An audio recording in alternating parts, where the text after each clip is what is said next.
कि जब मुमताज खान साहब का इशारा करें और इनके साथ आए रैली में।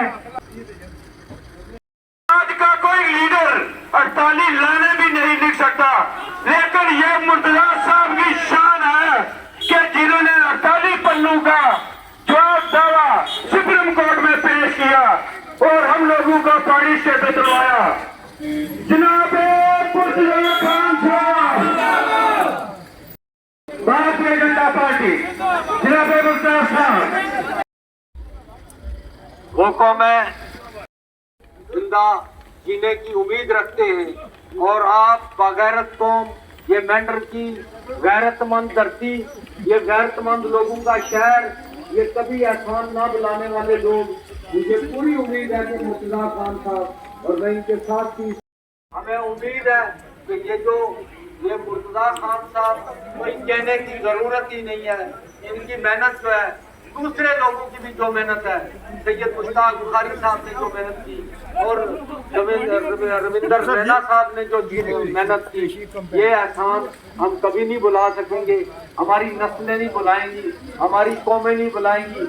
हम पढ़ लिख के मोहताज रह हो जाते थे, हमारे बच्चे पढ़ लिख के मोहताज हो जाते थे। हम पूरी उम्मीद से भारतीय जनता पार्टी ने और अमित शाह साहब ने जो वादा किया उसको निभाया और इस बगैरत धरती के लोगों ने उनका एहसान चुकाना है। हमें पूरी उम्मीद है। भारतीय जनता पार्टी जिंदाबाद, भारतीय जनता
पहाड़ी एसटी से जो स्टेटस हमें मिला है उसकी नींव रखी, उसकी बुनियाद रखी, उसको मंजिल मकसूद तक पहुंचाने के लिए मुर्तजा खान ने अपने खून का आखिरी कतरा तक निछावर किया है।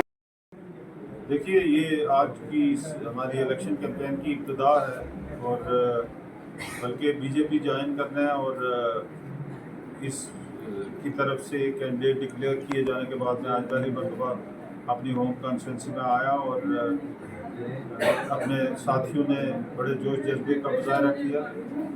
मुझे उम्मीद है कि जिस ढंग से इसका आगाज़ हुआ है, जो इब्तिदा हुई है, हमारा इलेक्शन का ये सफ़र ज़्यादा मुश्किल नहीं होगा, बल्कि रोज़ बरोज़ इसमें इजाफा होता रहेगा हमारी कैंपेन में और हमारे मौक़िफ़ के साथ हमारे बुजुर्ग, हमारे नौजवान साथी सारे शामिल होते रहेंगे और हम कामयाबी से हमकिनार होंगे। देखिए, वो असल बुनियाद थी जिसकी वजह से मैंने सोशल लाइफ का आगाज़ किया है। सियासत में आना या एमएलए का इलेक्शन लड़ना या ना लड़ना वो उतना मानी नहीं रखता था मेरी नज़र में, जितना कि मेरे लिए वो अहम मुद्दा था और उसमें एक सोशल एक्टिविस्ट की हैसियत से मैंने काम किया है। मैं मैंडेट मेरे पास होता ना होता, मेरी जगह कोई दूसरा होता, तो भी जो कमिटमेंट मैंने की थी पहाड़ी कम्युनिटी के एक अदना से कारकुन की हैसियत से अमित शाह साहब से, उसको पूरा करने की खातिर कोई भी अगर उम्मीदवार यहाँ मैदान में होता तो मैं उसको इसी ढंग से सपोर्ट करता जिस तनदेही से मैं अपने लिए कैंपेन करूँगा। नहीं, कांग्रेस और नेशनल कॉन्फ्रेंस वो कहते हैं चोर चोर मसेरा भाई, वो उनका मामला है। और जिस प्लैंक पे हम इलेक्शन लड़ रहे हैं, जिस मुद्दे को हम लेके इलेक्शन लड़ रहे हैं, वो उनका अलायंस हमारे सामने कुछ ज़्यादा मुझे नहीं लगता है दूर तक टिकेगा। हमारा मौक़िफ़ मुख्तलिफ है और आवाम के अंदर उसकी पजीराई है, चूँकि वो हकीकत की बुनियाद पर मबनी है। और दूसरी तरफ नेशनल कॉन्फ्रेंस ने अपने मंशूर में जो ये वाज़ह किया है कि वो रिजर्वेशन पॉलिसी को रिविजिट करेंगे, वो तो सीधा टारगेट करने वाली बात है इस रिजर्वेशन को जो भाजपा ने एसटी की सूरत में पहाड़ियों को दी है, क्योंकि उसकी शरह के तनासब में तो कोई फ़र्क नहीं है। यही 50% इससे पहले भी मौजूद थी, पहाड़ियों को शेड्यूल ट्राइब देने के बाद भी वही 50% है। तो इसमें नेशनल कॉन्फ्रेंस को रिविजिट करने वाली कौन सी चीज़ नज़र आई है? मासवाए इसके कि पहाड़ियों को शेड्यूल ट्राइब मिला है, उसकी रिजर्वेशन की परसेंटेज 10% है, उसके साथ ये छेड़छाड़ करना चाहते हैं। और ये मेन प्लैंक रख के अगर आप इस तनाज़र में देखें तो इससे कोई फ़र्क नहीं पड़ेगा कि एक कांग्रेस और नेशनल कॉन्फ्रेंस या कोई दूसरी जमात भी उनके साथ शामिल हो जाए, तो वो कोई असरअंदाज नहीं हो सकेंगे हमारे मौक़िफ़ के। अवाम से नहीं, बल्कि मेरी सुरनकोट, पुंछ, राजौरी, इस पूरे खिता पीर पंचाल की आवाम से, बल्कि कश्मीर के अंदर करना और उड़ी में जहाँ जहाँ पे भाजपा के कैंडिडेट खड़े हैं, मैं अपने लोगों से ये गुजारिश करूँगा कि मैंने इनकी तरफ से एक जदोजहद की है, कोई एहसान नहीं किया, वो एक मेरा फरीज़ा था एक सोशल एक्टिविस्ट की हैसियत से। मैंने अपने लोगों की तरफ से, होम मिनिस्टर ऑफ इंडिया से और भाजपा के लीडर्स के साथ एक कमिटमेंट की थी कि हम एहसान का बदला एहसान से देंगे। तो अब मैं तमाम लोगों से, पूरी पहाड़ी कम्युनिटी से, जम्मू कश्मीर में जहाँ जहाँ भी मौजूद है, उन सब से ये गुजारिश करूँगा कि हमारे लिए इम्तिहान की घड़ी है। हमने अपने आप को साबित करना है कि हम साबित कदम लोग हैं, वादा वफा करने वाले लोग हैं।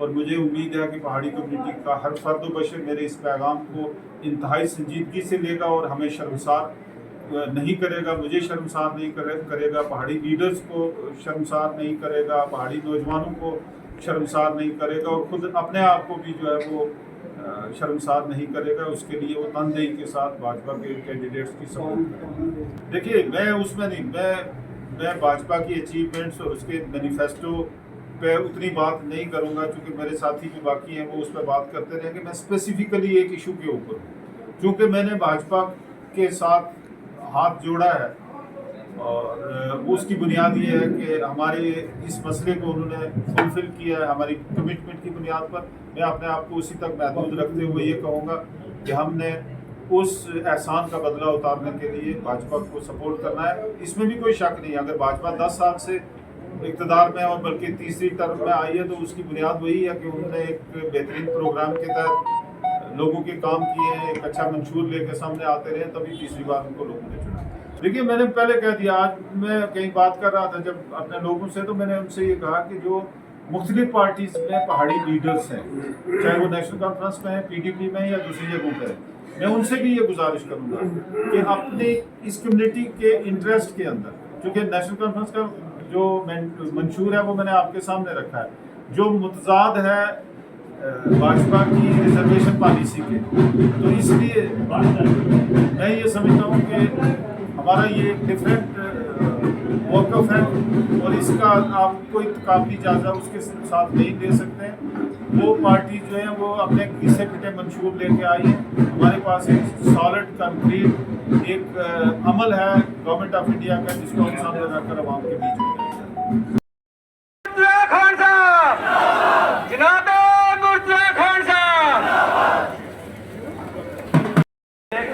हमारी कौम के बागैरत लीडरों ने, हमारी कौम के हिम्मत वाले लीडरों ने पिछले 10 साल में, पहले 20 साल में बड़ा इस हकीकत को फरामोश कर दे और इन लोगों को इक़्तिदार में आने का मौका दिया।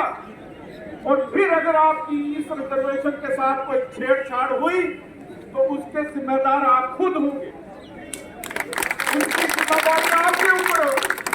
लिहाजा मैं आज इससे ज्यादा कुछ न कहते हुए मैं एक बात ये कहूँगा, कोई पार्टी कोर्ट केस का इंशाअल्लाह जब तक हमारी जुबान में ताकत है और कलम में दम है उस केस का मुकाबला करेंगे, उसकी गुजरात पर। लेकिन मैं अपने तमाम दोस्तों को जो मुख्तलिफ सियासी पार्टियों के साथ जुड़े हुए, मैं उनसे मोतबाना अपील करता हूँ, उन्होंने भी अपना हिस्सा डाला हुआ है इस रिजर्वेशन को हासिल करने के लिए। मैं आज उनसे इसके से गुजारिश करूंगा कि अपनी सियासी वाबस्तगियों को एक तरफ रखें और इस बड़े मकसद की खातिर यकजा हो जाएं, एक प्लेटफॉर्म पर जमा हो। जाती सियासत के मौके आपको और मुझे जिंदगी में बार बार मिलते रहेंगे।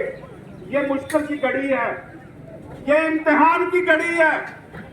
याद रखिएगा मेरे दोस्तों, मेरे बुजुर्गों, मेरे सियासतदान भाइयों, कहीं खुदा न खास्ता आपसे कोई ऐसी चूक ना हो जाए जिसके नतीजे में जो हमने इतनी तवील जंग लड़कर एक स्टेटस हासिल किया है, अगर उसके साथ कोई छेड़छाड़ हुई तो उसका जिम्मेदार कौन होगा, इसका फैसला ये अवाम और तारीख करेगी।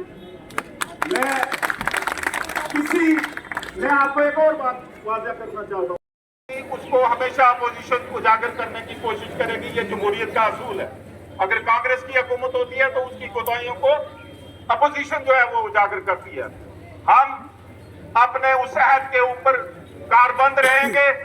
याद रखिएगा, कोई भी अगर पार्टी, कोई भी उम्मीदवार कितने भी सुहाने ख्वाब दिखाने के लिए आपके सामने अगर आए तो आपको ये याद रखना चाहिए कि उन तमाम ख्वाबों से अजीम तर ख्वाब वो है जो आपके बच्चों की खातिर हमने जगाया है।